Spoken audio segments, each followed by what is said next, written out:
Hello everyone, welcome back to our channel Pedagogy Station, a one-stop solution to all your pedagogy problems.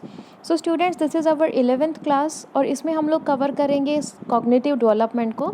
इससे पहले जो 10th class थी उसमें हमने physical development को कवर कर लिया है, उसका लिंक आपको डिस्क्रिप्शन बॉक्स में दे दिया गया है। अपने बारे में बता देती हूँ, I am Shruti and you can read more about me from this slide. So अगर आपको वीडियो पसंद आए तो लाइक कीजिए, कमेंट कीजिए, सब्सक्राइब कीजिए और अपने दोस्तों के साथ शेयर कीजिए और बेल आइकन को प्रेस ज़रूर कीजिए। और अगर मेरी ये वीडियो PDF फॉर्मेट में चाहिए तो आप हमारे टेलीग्राम ग्रुप को ज्वाइन कर सकते हैं, उसका भी लिंक आपको डिस्क्रिप्शन बॉक्स में दे दिया गया है। Okay, so let's start our class number 11th और chapter number 9 cognitive development. So students, cognitive development होता है हमारा माइंड से रिलेटेड, हमारी मेंटल डेवलपमेंट से रिलेटेड। सो उसी के बारे में हम लोग इस चैप्टर में पढ़ेंगे। सो फर्स्ट पॉइंट देख लेते हैं। The growth and development of mental abilities and capacities that helps a person to adjust to its changing surroundings is called cognitive development। कि जो हमारे माइंड की ग्रोथ है या जो हमारी माइंड में जो एबिलिटीज़ हैं, जब वो ग्रो या डेवलप करती हैं जिससे कि हम आसानी से अपने सराउंडिंग में एडजस्ट हो सकें, तो यही हमारे माइंड की ग्रोथ या डेवलपमेंट ही कॉग्निटिव डेवलपमेंट कहलाती है। सेकेंड पॉइंट देख लेते हैं, the abilities included in the cognitive development. अब हमने ऊपर वाले पॉइंट में पढ़ा कि माइंड की कुछ एबिलिटीज़ हैं जो कि डेवलप होंगी। अब वो कौन सी एबिलिटीज़ हैं जिसको कि हम कॉग्निटिव डेवलपमेंट में शामिल करते हैं, उनको देख लेते हैं।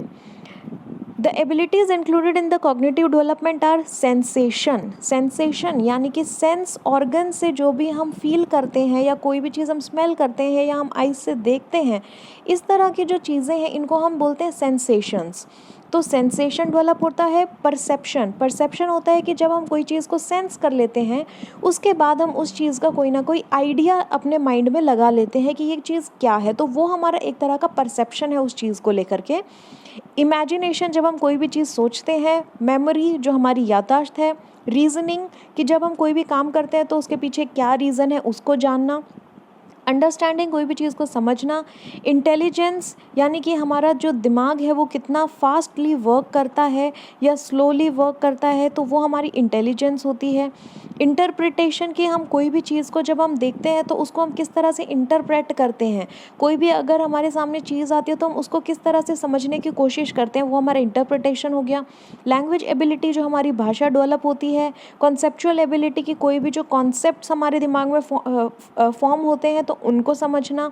प्रॉब्लम सॉल्विंग एबिलिटी, कि अगर कोई भी प्रॉब्लम आ गई तो उसको किस तरीके से हम सॉल्व करेंगे। डिसीजन मेकिंग एबिलिटी, कि अगर हमने लाइफ में या किसी भी चीज़ में कोई भी डिसीजन लेना है तो उसकी एबिलिटी। थिंकिंग एबिलिटी, कि कोई भी चीज़ हम दिमाग में सोच रहे हैं तो वो किस वे में हम लोग सोच रहे हैं। ये सब हमारे जो है एबिलिटीज़ है माइंड की। ये कुछ एग्जाम्पल थे हमारी माइंड की जो एबिलिटीज़ होती है, और यही एबिलिटीज़ टाइम के साथ हमारी बढ़ती हैं, डेवलप होती हैं, तो इस डेवलपमेंट को हम लोग कॉग्निटिव डेवलपमेंट कहते हैं। थर्ड पॉइंट देख लेते हैं, therefore we can say that cognitive development is mainly related with the functioning of the brain. तो हम कह सकते हैं कि जो भी हमारी कॉग्निटिव डेवलपमेंट होती है वो मेनली अगर हम देखें तो हमारी ब्रेन की डेवलपमेंट के साथ लिंक्ड है, कि किस तरह से हमारा ब्रेन जो है वो काम करता है, किस तरह से हमारा ब्रेन फंक्शन करता है, यही सब हम कॉग्निटिव डेवलपमेंट में पढ़ते हैं। आगे देख लेते हैं एस्पेक्ट्स ऑफ कॉग्निटिव डेवलपमेंट, की जो कॉग्निटिव डेवलपमेंट है वो हम किन किन एरियाज़ में पढ़ते हैं या क्या क्या उसके कहाँ कहाँ तक कॉग्निटिव डेवलपमेंट जो है वो फैला हुआ है या क्या उसके पार्ट्स हैं। First is sensation and perception. जैसा कि हमने पीछे भी पढ़ा है कि सेंसेशन एंड परसेप्शन हमारे माइंड की एबिलिटी होती है, तो अब हम एक बार ब्रॉड में देख लेते हैं कि सेंसेशन एंड परसेप्शन होता क्या है। फर्स्ट पॉइंट देखते हैं, sensation. These are impressions gathered by sense organs. ये ऐसे इम्प्रेशंस होते हैं जो कि हमारे सेंस ऑर्गन्स गैदर करते हैं, इकट्ठा करते हैं। जैसे कि सपोज़ करते हैं कि एक छोटा बच्चा है, वो जो गैस होती है, गैस के पास खड़ा है, जो हमारा स्टोव होता है खाना बनाने वाला उसके पास खड़ा है, और उसको ये नहीं पता है कि आग से जो है उसका हाथ जल जाता है। तो उसने क्या किया कि गलती से उस आग की तरफ अपना हाथ बढ़ाया और उसका हाथ जो है वो जल गया। तो यहाँ से उसके सेंस ऑर्गन्स ने काम किया, उसकी जो स्किन का जो टच का सेंस था उसने काम किया और उसने एकदम से अपना हाथ जो है वो पीछे की तरफ किया।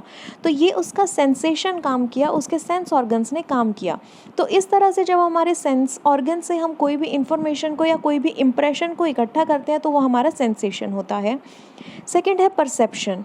परसेप्शन क्या होता है, when the sensed impressions are interpreted and some meaning is derived from them, then these impressions become perceptions, कि जब हम सेंस ऑर्गन्स के थ्रू कोई भी चीज़ को सेंस करते हैं, हमारे अंदर कोई भी इम्प्रेशन आता है या कोई भी हम सेंस ऑर्गन्स के थ्रू कोई भी इंफॉर्मेशन लेते हैं, इकट्ठी करते हैं, तो फिर उस चीज़ को, उस इम्प्रेशन को, उस छाप को जो कि हमें सेंस ऑर्गन से मिली है, उसको हम इंटरप्रेट करते हैं, उसका हम आकलन करते हैं कि ये किस तरह की है। सपोज़ करो कि कोई रोज़ परफ्यूम है, तो कोई भी सेकंड पर्सन है, उसने वो रोज़ परफ्यूम लगाया है, तो आपके नोज़ ने वो काम किया कि आपने उस रोज़ परफ्यूम को स्मेल किया, और जैसे ही आपने उसको स्मेल किया तो वो आपका सेंसेशन हो गई कि आपने रोज़ की जो स्मेल थी उसको सेंस किया, वो आपकी सेंसेशन हो गई। और जैसे ही आपने उसको स्मेल किया तो आपके माइंड में जो है उसको इंटरप्रेट कर लिया कि ये जो खुशबू है ये गुलाब के फूल की है। तो ये हमारा परसेप्शन हो गया है कि हमने उसको इंटरप्रेट कर लिया, और हमारे माइंड में ऑलरेडी ये परसेप्शन बना हुआ है कि ऐसी खुशबू जो होती है वो गुलाब के फूल की होती है। तो ये हमारा परसेप्शन हो गया कि कोई भी चीज़ जब हम बार बार एक ही चीज़ होती है तो उसका हमारे दिमाग में एक परसेप्शन बन जाता है, एक आइडिया बन जाता है, एक ऐसा विचार बन जाता है कि ये चीज़ है तो वो ऐसी ही होगी, कि अगर गुलाब का फूल है तो उसकी महक जो है वो ऐसी ही होगी। तो ये हमारे परसेप्शंस होते हैं, और परसेप्शंस बनते कहाँ से हैं? जब हम सेंस ऑर्गन्स के थ्रू कोई भी सेंसेशन को लेते हैं। तो यही कह रहे हैं यहाँ पर कि जो सेंस ऑर्गन्स के थ्रू हमने इम्प्रेशंस लिए हैं उनको हम इंटरप्रेट करते हैं, और उनमें से कोई ना कोई अर्थ निकाला जाता है, और फिर ये जो इम्प्रेशंस हैं, यही इम्प्रेशंस जब उनमें से कोई ना कोई अर्थ निकल जाता है तो वो हमारे परसेप्शंस बन जाते हैं। जैसे कि हम बहुत बार एक एग्जांपल ले लेते हैं कि कोई भी एक इंसान है, वो चोरी करता है और वो बहुत बार पकड़ लिया है, तो हमारे माइंड में एक परसेप्शन बन गया है कि वो जो इंसान है वो चोर है। क्यों है? क्योंकि हमने उसको देखा है और हमने उसके बारे में सुना है। तो देखेंगे कैसे? आईज से, तो वो भी हमारा सेंसेशन हो गया क्योंकि सेंस ऑर्गन ने काम किया। और सुनेंगे कैसे? कानों से, ये भी हमारा सेंस ऑर्गन है, तो वो भी हमने सेंसेशन किया। तो देखने और सुनने का जो सेंसेशन हमने लिया उस इंसान के बारे में कि वो चोर है, तो उसके बाद हमारे माइंड में एक परसेप्शन बन गया है, एक ऐसा विचार बन गया है कि ये इंसान जो है वो चोरी करता है। तो ये हमारे दिमाग में सेंसेस जो हमारे काम किए हैं, हमारे सेंसेस ने जो काम किया है, उसके बाद इंप्रेशंस आए, वो हमने परसेप्ट करके उसके बारे में कोई अर्थ निकाल लिया कि ये इंसान चोर है। तो ये इस तरह के जो विचार होते हैं इनको हम परसेप्शन बोलते हैं। थर्ड पॉइंट देख लेते हैं। At the beginning a baby has very little sensation as well as perception because his or her sense organs are not fully developed. जब एक छोटा बेबी पैदा होता है तो उस छोटी उम्र में उसके जब वो इन्फेंसी एज में होता है उस टाइम पे उसकी इतनी ज़्यादा सेंसेशन या परसेप्शन की पावर डेवलप्ड नहीं होती, क्योंकि उसके जो सेंस ऑर्गन्स है वो ही अच्छे से डेवलप नहीं हुए होते, तो इसलिए वो अच्छे से सेंसेशन और परसेप्शन नहीं कर पाता है। नेक्स्ट फोर्थ पॉइंट देख लेते हैं। When he becomes able to use his sense organs, he becomes aware and conscious of the things around him and starts gaining knowledge by asking questions like what, why and how। कि जब उसके sense organs develop हो जाते हैं as के साथ, तो उसके बाद जो है वो बहुत ज़्यादा कॉन्शियस हो जाता है। कॉन्शियस यानी कि उसके अंदर एक जिज्ञासा आ जाती है ये जानने की, उसके चारों तरफ जो भी चीज़ें हैं तो वो क्या, क्यों, कैसे, इस तरह के क्वेश्चंस जो है वो पूछने लग जाता है। लास्ट पॉइंट देख लेते हैं। When a child completes his adolescence and reach at the beginning of adulthood, he has gained a lot of knowledge of sensation and perception and becomes more definite, rich and detailed in his thoughts। और जैसे जैसे एक बच्चा जो है वो childhood से adolescence की तरफ जाता है और अपना चाइल्डहुड कंप्लीट कर लेता है, तो उस टाइम तक उसने जो है काफ़ी सारे सेंसेशन और परसेप्शन अपने माइंड में बना लिए होते हैं, जिससे कि उसके अंदर जो है काफ़ी नॉलेज आ रखी होती है। और इतनी नॉलेज इकट्ठी करने के बाद जो उसके आइडियाज़ हैं, जो उसके विचार हैं, वो और ज़्यादा क्लियर हो जाते हैं पहले की कंपैरिजन में। ओके, आगे देख लेते हैं। Second point, that is concept formation. Concept formation क्या होता है कि जब हम कोई भी चीज़ का परसेप्शन करते हैं तो उसके बाद एक जनरलाइज्ड आइडिया हमारे दिमाग में बन जाता है। जैसे कि हमने गुलाब के फूल का एग्जाम्पल लिया था कि एक बार आपने सेंस करा तो आपने देखा कि गुलाब के फूल की जो खुशबू है वो इस तरह की होती है। आपने उसको दोबारा से देखा, दोबारा से आपने सूंघा उसको, तो आपने सेंस ऑर्गन के थ्रू उसका सेंसेशन किया और माइंड में फिर उसका परसेप्शन बनाया कि अच्छा गुलाब के फूल की खुशबू ऐसी होती है। जब आप बार बार सेम चीज़ को करते हैं तो आपके माइंड में एक कॉन्सेप्ट बन जाता है, और कुछ टाइम के बाद जैसे आप एज में बढ़ते हैं तो आपके माइंड में एक परसेप्शन या कॉन्सेप्ट बन गया है। वो कॉन्सेप्ट जब परसेप्शंस फिक्स हो जाते हैं, जब परसेप्शंस बार बार हम लोग एक ही चीज़ के बार बार परसेप्शंस बनाते हैं और वो परसेप्शंस फिक्स हो जाते हैं, उसके बाद वो परसेप्शंस कॉन्सेप्ट में बदल जाते हैं। तो अब हम जैसे एज के साथ ग्रो करते हैं और बार बार गुलाब के फूल की खुशबू सूंघते हैं, तो वो परसेप्शन हमारा गुलाब के फूल की खुशबू का फिक्स हो जाता है और वो एक कॉन्सेप्ट बन जाता है कि गुलाब के फूल की खुशबू यही होती है। उसके बाद जब आप गुलाब का फूल नहीं भी देखते और आपको सिर्फ गुलाब के फूल की खुशबू आती है, तो आपके माइंड में यही चीज़ आती है कि कहीं ना कहीं आसपास गुलाब का फूल है, क्योंकि मुझे उसकी खुशबू आ रही है। तो ये आपके माइंड में गुलाब के फूल की खुशबू का एक कॉन्सेप्ट बन गया है। तो कॉन्सेप्ट फॉर्मेशन देख लेते हैं क्या है। First, a generalized meaning attached to an object or idea is called concept। कि कोई भी एक चीज़ को लेकर के हमारे माइंड में जब एक जनरलाइज्ड मीनिंग या जनरलाइज्ड, जब हम किसी चीज़ को लेके कोई भी ऑब्जेक्ट है उसका एक जनरलाइज्ड मीनिंग निकाल लेते हैं, उसको हम कॉन्सेप्ट कहते हैं। जैसे कि गुलाब की खुशबू का, कि हमने जो है गुलाब की खुशबू को बार बार सेंस करा, उसको सूंघा, तो हमारे माइंड में एक कॉन्सेप्ट बन गया, एक जनरलाइज्ड व्यू बन गया हमारे माइंड में कि इस तरह की खुशबू जो होती है वो गुलाब के फूल की ही होती है। तो ये हमारा कॉन्सेप्ट बन गया। तो कोई भी जनरलाइज्ड मीनिंग किसी भी ऑब्जेक्ट या आइडिया को या व्यू को लेकर के जब हमारे माइंड में बन जाता है तो उसको हम कॉन्सेप्ट कहते हैं। सेकेंड पॉइंट देख लेते हैं। A concept is form due to our perceptual experiences and involves both discrimination and generalisation. Same चीज़ यहाँ पर आ गई है कि जो कॉन्सेप्ट है वो कैसे बनता है, जब हम परसेप्चुअल एक्सपीरियंसेस करते हैं, बार बार रिपीटेडली हम वही परसेप्शंस को बनाते हैं अपने माइंड में, उसके बाद जो चीज़ें ज़रूरी होती हैं उनको हम जनरलाइज करके अपने माइंड में रख लेते हैं और जो चीज़ ज़रूरी नहीं होती है उनको हम डिस्क्रिमिनेट या डिलीट कर देते हैं अपनी मेमोरी में से। तो जब बार बार परसेप्शंस का एक्सपीरियंस हम करते हैं तो हमारे माइंड में कॉन्सेप्ट्स जो है वो फॉर्म हो जाते हैं। जैसे कि हमने गुलाब के फूल का एक्सपीरियंस लिया, फर्स्ट टाइम लिया, सेकेंड टाइम लिया, थर्ड टाइम लिया, फोर्थ टाइम लिया, 10 बार ले लिया, हर बार सेम खुशबू हमें मिली, तो बार बार परसेप्शन बन के एंड में कॉन्सेप्ट बन गया कि ये खुशबू गुलाब के फूल की होती है। तो एक्सपीरियंस से ही या परसेप्चुअल जो एक्सपीरियंसेस हमने लिए हैं उनके बेसिस पे हमारे कॉन्सेप्ट जो है वो बन जाते हैं। थर्ड पॉइंट देख लेते हैं। Main factor which helps in concept formation is experience. कि जो मेन फैक्टर है जो कि हमारा कॉन्सेप्ट बनाने में हेल्प करता है वो है एक्सपीरियंस। बार बार जब हम एक ही चीज़ को एक्सपीरियंस करते हैं तो एंड में हमारे दिमाग में उसका कॉन्सेप्ट बन जाता है। इसका लास्ट पॉइंट देख लेते हैं। During development concepts go from abstract to concrete. कि जो एब्स्ट्रैक्ट से कॉन्क्रीट की तरफ जाते हैं, पहले जो है हमारे दिमाग में सिर्फ विचार ही होते हैं और वो उनको एब्स्ट्रैक्ट को कॉन्क्रीट बिल्कुल पक्का बना देता है। नेक्स्ट, वेग टू क्लियर। वेग मतलब कि जो चीज़ें हमें क्लियर नहीं होती, तो अनक्लियर से क्लियर भी हम इसको कह सकते हैं कि पहले हमारे दिमाग में जो चीज़ें होती हैं वो अनक्लियर होती हैं और फिर क्लियर हो जाती हैं वो, तो अनक्लियर टू क्लियर जाती हैं। इनएग्जैक्ट टू डेफिनेट जाती हैं कि कोई चीज़ एग्जैक्ट नहीं है पहले, लेकिन एक्सपीरियंस के साथ साथ वो चीज़ एग्जैक्ट या डेफिनेट बन जाती है। सिंपल टू कॉम्प्लेक्स, पहले हम सिंपल चीज़ें सीखते हैं उसके बाद फिर हम कॉम्प्लेक्स चीज़ों पर आते हैं। तो इस तरह से जो है हमारे कॉन्सेप्ट्स डेवलप होते हैं। ओके, थर्ड पॉइंट देख लेते हैं। Development of memory. कि जो हमारी याददाश्त होती है वो कैसे डेवलप होती है या हमारी याददाश्त किसको कहते हैं। फर्स्ट पॉइंट देख लेते हैं। Encoding, storing and retrieving of the received data bye sense organs in the mind is called memory. कि जब हम कोई भी डेटा को एनकोड करते हैं, एनकोड यानी कि अपने दिमाग में उसको डालना। सेकेंड इज स्टोरिंग, कि जो भी हमने दिमाग में डाला है उसको स्टोर करना है। थर्ड इज़ रिट्रीविंग, कि जब भी हमें उस डेटा की ज़रूरत पड़े तो वो डेटा हमें दोबारा से हमारे माइंड में आए और उसका हम यूज़ करें किसी भी चीज़ को करने में।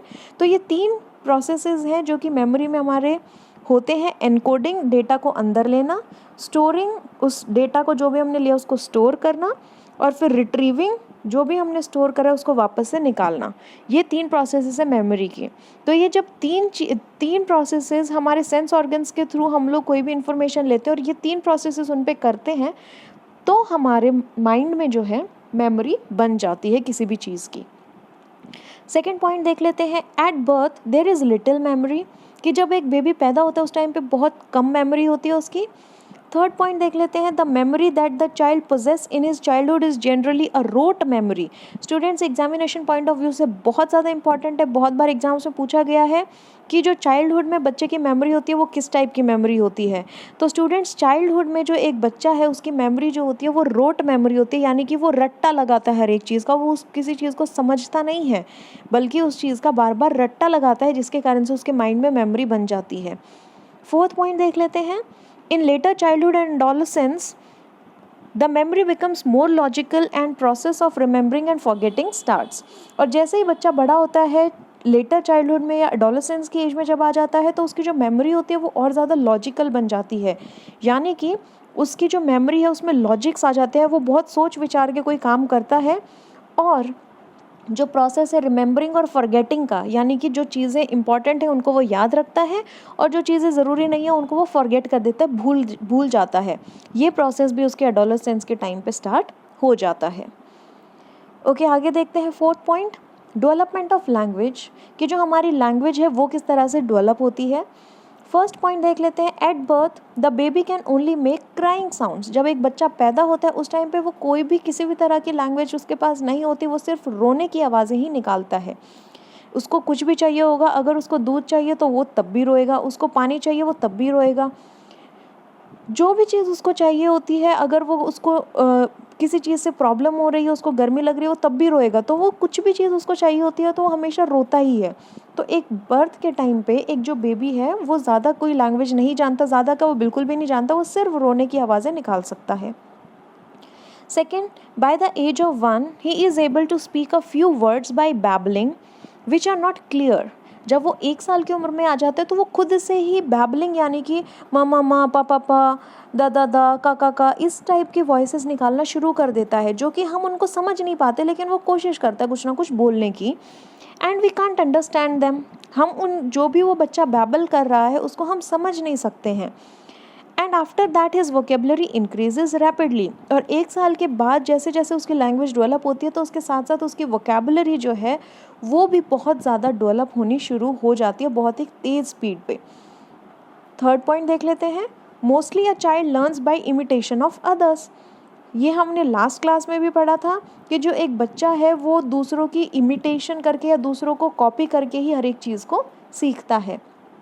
फोर्थ पॉइंट देख लेते हैं, vocabulary of a child is limited in the beginning, कि जब एक बच्चा पैदा होता है उस टाइम पे उसकी वोकेबलरी ज़ीरो होती है, लेकिन जैसे ही वो टाइम के साथ ग्रो करता है, बढ़ता है, डेवलप करता है, उसकी लैंग्वेज डेवलप होनी शुरू हो जाती है, तो उसकी वोकेबलरी जो है वो बहुत ज़्यादा लिमिटेड होती है स्टार्टिंग में, लेकिन टाइम के साथ वो भी बढ़नी शुरू हो जाती है। ओके, सो फिफ्थ पॉइंट देख लेते हैं, development of problem solving ability, कि जो हमारी प्रॉब्लम सॉल्विंग एबिलिटी है वो भी डेवलप होती है, हमारी कॉग्निटिव डेवलपमेंट में ही इसको हम कंसीडर करते हैं। प्रॉब्लम सॉल्विंग यानी कि हमारे सामने कोई भी प्रॉब्लम आ रही है तो उसको हम सॉल्व करते हैं। फर्स्ट पॉइंट देख लेते हैं, it is the ability to solve a problem, as simple as that, कि कोई भी प्रॉब्लम होती है उसको सॉल्व करने की एबिलिटी ही हम प्रॉब्लम सॉल्विंग एबिलिटी को कहते हैं। सेकेंड पॉइंट देख लेते हैं, it depends upon development of thinking and reasoning. किसके ऊपर डिपेंड करती है ये, कि जो हमारी थिंकिंग पावर है कि हम क्या सोच रहे हैं, और जो हमारी रीजनिंग पावर है कि कोई काम अगर हो रहा है तो उसके पीछे क्या रीज़न है, क्या कारण है। जब ये दो चीज़ें हमारी डेवलप हो जाती है तो हमारी प्रॉब्लम सॉल्विंग एबिलिटी भी डेवलप होनी शुरू हो जाती है। थर्ड पॉइंट देख लेते हैं, as a child grows he begins to compare and evaluate ideas and solve his problems. जैसे एक बच्चा बड़ा होता है तो वो चीज़ों में कंपैरिजन करना भी शुरू कर देता है, और जो आइडियाज़ हैं या कोई भी चीज़ को वो देख रहा है तो उनको इवैल्यूएट करता है, उनका आकलन भी करना शुरू कर देता है अपने दिमाग में, और अपनी प्रॉब्लम्स को सॉल्व कर लेता है। फॉर एग्ज़ाम्पल, 2 भाई बहन हैं, और मम्मी ने क्या किया कि जो भाई है उसको एक बड़े मग में दूध दिया, और वो जो बहन है वो छोटी है उसको एक ग्लास में दूध दिया। तो उसने क्या किया, उसने अपनी माँ के साथ झगड़ा करना शुरू कर दिया कि मुझे छोटे ग्लास में क्यों दिया, भाई को बड़े मग में दिया आपने, लेकिन मेरे को एक छोटे ग्लास में क्यों दिया। क्योंकि उसने कंपैरिजन कर लिया कि भाई को अगर बड़े मग में दूध दिया है तो उसको ज़्यादा दूध मिला है, और अगर मेरे को एक ग्लास में दूध दिया है तो यानी कि मुझे कम दूध मिला है। तो उसने वो कंपेयर कर लिया। तो उसने जब वो कंपेयर किया तो उसने अपनी माँ के साथ झगड़ा किया कि उसका झगड़ा करने का मेन मकसद क्या था कि मुझे कम दूध मिला है लेकिन भाई को ज़्यादा दूध मिला है। तो उसने कंपेयर किया ये चीज़ को। उसके बाद उसने क्या किया, उसने इवैल्यूएट किया, उसने माइंड में इवैल्यूएट किया। उसने क्या किया, 2 इक्वल ग्लासेस ले आई किचन में से जा कर के, सेम साइज़ के 2 ग्लासेस लेकर के आ गई। उसने क्या किया, जो उसके ग्लास में दूध था उसने एक ग्लास में अपने ग्लास का दूध डाला और अपने भाई का जो मग वाला दूध था दूसरे ग्लास में उसने वो मग वाला दूध डाल दिया। उसने देखा कि दोनों ग्लासेस में दूध सेम क्वांटिटी का है, ना कम है ना ज़्यादा है, दोनों ग्लासेस में सेम क्वांटिटी का दूध है। तो यानी कि उसने क्या किया, माइंड में आइडिया लाई और आइडिया को इवैल्यूएट किया कि चलो अगर मम्मा ये कह रहे हैं कि नहीं दोनों का बराबर है तो मैं इसको नाप के देखती हूँ। तो उसने क्या किया, वो 2 इक्वल ग्लासेस लाई और दोनों अपने और अपने भाई का दूध दोनों अलग अलग ग्लासेस में डाल दिया। तो उसने आइडियाज़ को इवैल्यूएट किया।